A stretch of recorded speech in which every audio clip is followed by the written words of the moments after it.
Alright, welcome back, guys, or welcome to your first time here. I'm Vision here with Blind Entertainment, bringing you guys another video. Today, I'm going to be giving you guys my review of Fear the Walking Dead Season 4, Episode 2, Another Day in the Diamond. Now, if Fear the Walking Dead is something you're interested in, hit the subscribe button down below and hit the bell icon down.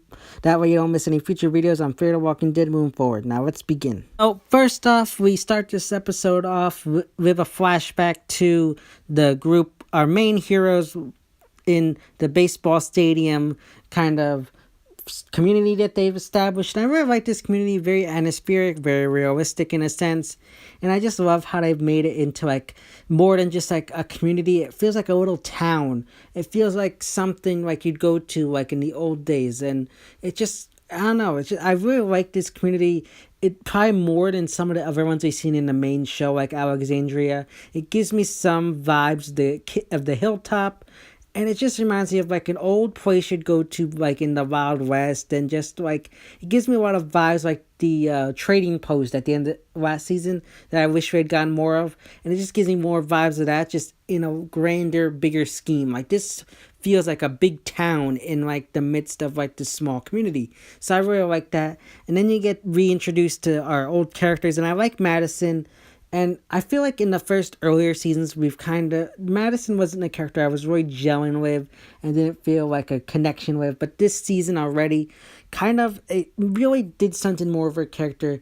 And I feel like I've heard some other people say that she lacked emotion. And I feel like they gave her some emotion in this episode instead of being that kind of stone cold killer, which is cool. But you want to see our heroes have some emotions. You want to see them break down and cry.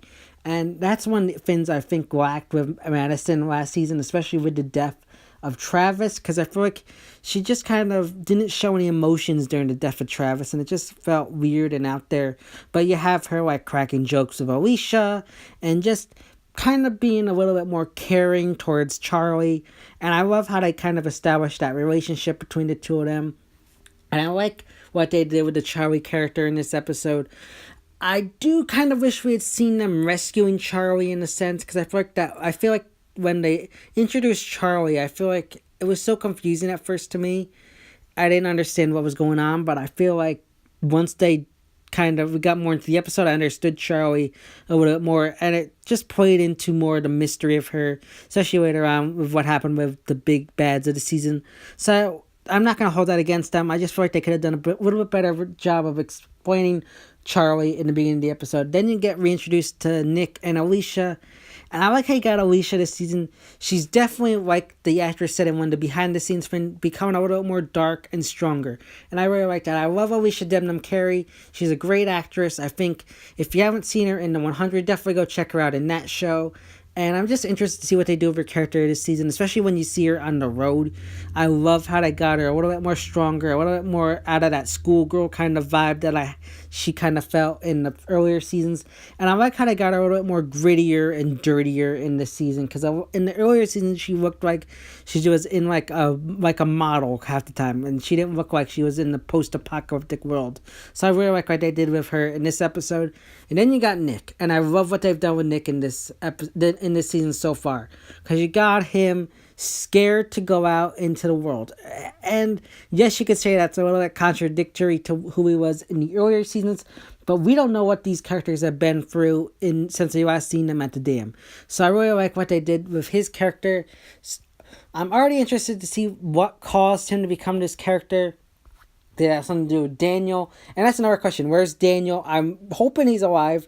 They gotta have him in this season, because I think he's one of my all-time favorite characters, and I'm gonna be disappointed if he's not in it. And one of my questions is if maybe he died and they show up for us in a couple episodes for flashbacks. I really hope that's not the case, but I wonder if it is. But something had to happen to him on the road where he just didn't want to take any more risks, and I like that in this kind of show, because I feel like they kind of felt like they always were out there taking risks, and you have Nick being this character who doesn't want to take risks anymore, and I really like that. Then you got Luciana, and I always loved Luciana. I'm interested to see how to explain how she came back and what happened to her, how she reconnected with her group and stuff like that. And I love this character already, especially the bond at the end of the episode she kind of has with Charlie. I feel like Charlie's going to be a character that maybe joins our heroes. And I feel like Luciana and Nick could be like parental figures to the character Charlie in this show. So I'm very interested to see where they go with the character. I love her. She's a very strong survivor. And I'm interested to see what they do with her character in this season, since they kind of screwed her in season 3 and didn't do much of her in season 3. So I'm interested to see what they do with her. And then we got Strand, and I love Strand. And I just love how they got him in like this button down and this hat, and it's just so funny to me because it's like he's just casual Strand instead of like the suit and tie Strand that we saw him in like the first couple seasons. And I just love that, like how he just got him in this casual look, and I just love it. And I'm interested to see what is going on with him, and I like how they got him holding on to that piece of the dam to remind him never to be that kind of person again. I love that, and I love how they are having him still struggling with the repercussions of what happened with the dam. I think that's so good and so interesting to see, and I just love how they reintroduce these characters to us. Already very interested to see what they do with them this season. I wonder if that character Cole will end up having a relationship with Strand. I'm 50-50. I think it would be interesting, but I think in another strength, it could be a character that just is a throwaway character, which could be detrimental to the show, if you know what I mean with LGBT characters. I feel like it could be a character that survives and ends up with strength, or it could be a character that dies. Either way, I don't really care. I'm interested to see what they do with him and Strand this season, and I just already am very excited for what they do with Fear the Walking Dead Season 4, just 2 episodes in already. Then we got Madison and the group going out on a run to look for Maddie's family, and I really like this scene, and this is where we get introduced to the other new character, Naomi. And I really like this character already, and I like how they had their introduction with her being holding Madison at gunpoint. I really like how they had Madison signaling to them, like non-verbally. I really like that. It shows some kind of like smarts and how they've learned to kind of navigate this world. And I really like how they had Madison go on this trip, because I feel like a lot of times when they have in the original show them going on trips and stuff, Rick is always standing behind. That's not a con. I just feel like sometimes the hero and reader should go on a trip too. And I just like how they had that in this episode and season so far. And I really like the Naomi character. I know a lot of her are saying that like Madison shouldn't have saved her after she found the oil tank, but I disagree with that. I feel like Naomi probably was scared. We don't know what she's been through. She's probably not been by survivors in a long time. So I think that what Madison did, saving her, was the right thing, and I'm interested to see how that dynamic works. I kind of feel like it's ironic right now that they just happen to run into a doctor because they don't have one in their group. It just kind of feels a little ironic in that sense. But I really am interested to see what goes on with her story, what's her backstory. Right away, these 3 new characters, Naomi, John Dory, and Althea, are very interesting already, and I'm interested to see what goes on with their characters. I feel like Naomi's going to be one of those characters where her backstory is that like she lost her whole family or something. Just something similar to that. It might not be that, but I just feel like it could be something similar to that.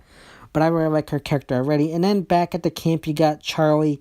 And I wish I had seen this coming earlier, because I didn't realize it at first. And it came as a surprise to me when the vultures arrived. But I really like how they have her asking questions and wanting to know these things. And at first it could come off as just her wanting to know more about the community. But I like how they had that reveal at the end about her being with the vultures. And I feel like most people probably saw it coming, but for me, upon first viewing, I feel like as an idiot, like I didn't see it coming, and I felt stupid for not seeing it coming because it was pretty obvious. But I really liked how they had that like kind of mystery of what was going on with Maddie. And again, I just kind of wish I had seen it coming, because you see her multiple times playing with the walkie-talkie, her asking questions about things. So I just feel like it was so obvious, and I just wish I wasn't so stupid and didn't see it coming, because it was like so obvious what they were doing. But I did like it, and I know there are probably fans out there that didn't see it coming, and I'm not saying just because you didn't see it coming you're stupid, but for me, I feel like for someone who watches these shows and like reviews them, I should have seen it coming. But you know what, for what they're doing, I think it was good. And even though some people And some people might not have seen it coming, some people might have seen it coming. It was a good review at the end, and just because you didn't see it coming, I'm not saying you're an idiot. I'm just saying that it just kind of felt a little bit more obvious, and I just hope me saying if you didn't see it coming, you're an idiot. I just hope you don't think that I'm just being mean. I'm just saying, in my view as someone who reviews stuff, I should have seen it coming. But all in all, I really like what they did with the Charlie character and Nick. And again, I feel like they could build that up to like a parental kind of bond, not Madison. And we got the introduction to the Vultures, and I already really like these villains. I'm interested to see what they do with them, since they're just villains that sit around and wait the community out. I'm very interested to see what they do with them. At first, I thought they were just a copy of the wolves, since they kind of load them up into the truck. And then they kind of seem like saviors, since they just come up and want your things. But I feel like they could be unique and different, and I hope they do that. Give them something unique about them. I think the flags is something unique, but I feel like at the same time they need something a little bit more that makes them a little bit more outish and makes them more unique. But I really like the leader Mel, and his kind of his acting is really good. I like how how he's portrayed as his character in this show. I think it's already come off really well, and I'm interested to see what they do with the Vultures in season 4 of Fear the Walking Dead. And then we meet back up with the group on the road, and I really like how they have like the colorful version for the flashbacks, and then they have the grittier, darker version for the present day stuff. I really like that. And then it's revealed that they stopped them because they had the Vultures flag and they want to know where it came from. I do like that. I like how they are kind of doing that. I wonder what's gonna go on. Like, where's Madison? Where's Naomi? I feel like one of two things are happening. Either one of them is dead, which I would hope not, or they both got captured and they're looking for them for that reason. I think it's probably that they're captured by the Vultures, something like that. Either that or they destroyed the community and they're out for revenge. I think it's either they're out for revenge for the destruction of the community, or do they have Madison and Naomi. And I think it's going to be something like that. I'm very interested to see what goes on, because I feel like it'd be weird for them just to be like a mobile on the road again group. I feel like they have to establish it at the baseball community as their community.